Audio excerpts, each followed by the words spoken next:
সন্ধ্যের টিফিন বাহক অতিথি আপ্যায়নে এই স্বাদের জুড়ি মেলা ভার। মাত্র 2টো ডিম দিয়ে যে এত সুন্দর একটা স্ন্যাক্স বানানো যায়, রেসিপিটা না দেখলে তোমরা বিশ্বাসই করতে পারবে না। রেসিপিটা পুরোটা দেখার অনুরোধ রইল। রেসিপিটা দেখার আগে একান্ত অনুরোধ, চ্যানেলে যদি নতুন ভিজিট করে থাকো অবশ্যই চ্যানেলটাকে সাবস্ক্রাইব করবে, আর ফেসবুক পেজ থেকে দেখলে পেজটাকে ফলো করে আমার পাশে থাকবে। প্রথমে 2টো সেদ্ধ ডিম নিয়ে নিয়েছি। ডিমগুলো এখন আমি ছুরির সাহায্যে স্লাইস করে কেটে নেব। ঘরে থাকা খুব সামান্য মশলা দিয়ে আজ আমি রেসিপিটা বানিয়ে তোমাদের দেখাবো। আশা করি বাড়ির প্রত্যেকে খুব ভালো লাগবে।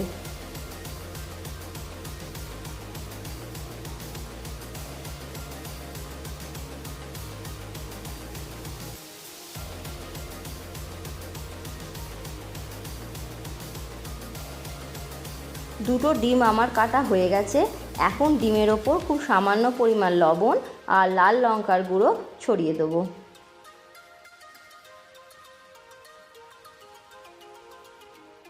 একটা বড় পাত্র নিয়ে নিয়েছি, দিয়ে দেবো 2টো বড় সাইজের গ্রেট করে রাখা আলু। আলুটাকে গ্রেট করে আমি 2-3 বার জল পাল্টে ভালো করে ধুয়ে নিয়েছিলাম। এরপর দেবো 2টো বড় সাইজের পেঁয়াজ কুচি, দিয়ে দেবো 3টে কাঁচা লঙ্কা কুচি, দিয়ে দেবো বড় চামচের 4 চামচ বেসন আর 2 চামচ চাল গুঁড়ি। এরই সাথে দিয়ে দেবো হাফ চামচ হলুদ গুঁড়ো, 1 চামচ লবণ, 1 চামচ লাল লঙ্কার গুঁড়ো, আর দিয়ে দেবো 1 প্যাকেট ম্যাগি মশলা। সমস্ত উপকরণ হাত দিয়ে খুব ভালো করে মেখে নেব। এখানে আমার জলের প্রয়োজন হয়নি, পেঁয়াজ আর আলু থেকে যে জল বেরিয়েছে সেটা দিয়েই আমার মাখা হয়ে গেছে। হাতের মধ্যে কিছুটা মিশ্রণ নিয়ে নেব, ওপর থেকে দিয়ে দেবো কেটে রাখা ডিমের স্লাইস। আবারও কিছুটা মিশ্রণ দিয়ে ডিমটা ঢাকা দিয়ে দেবো,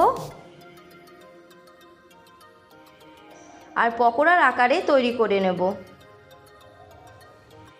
একটা পকোড়া আমার তৈরি হয়ে গেছে। এইভাবে আমি বাকি পকোড়াগুলো তৈরি করে নেব।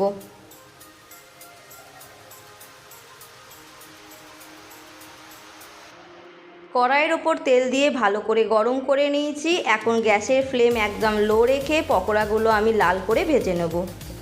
একদিক হালকা লাল হয়ে এলে কাঁটা চামচের সাহায্যে উল্টে পাল্টে ভালো করে ভেজে নেব। পকোড়াগুলো আমার ভাজা হয়ে গেছে, আর এইভাবেই আমি সমস্ত পকোড়াগুলো ভেজে নেব।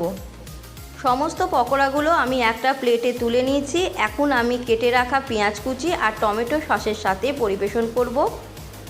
বন্ধুরা, রেসিপিটা দেখে তোমাদের ভালো লাগলে অবশ্যই লাইক করবে, আর কমেন্ট বক্সে কমেন্ট করে জানাবে যে তোমাদের কেমন লাগলো। বাড়িতে অবশ্যই বানাবে, আশা করি বাড়ির প্রত্যেকের খুব ভালো লাগবে। আজ পর্যন্ত তাহলে এটুকুই, ফিরে আসছি নেক্সট ভিডিও নিয়ে।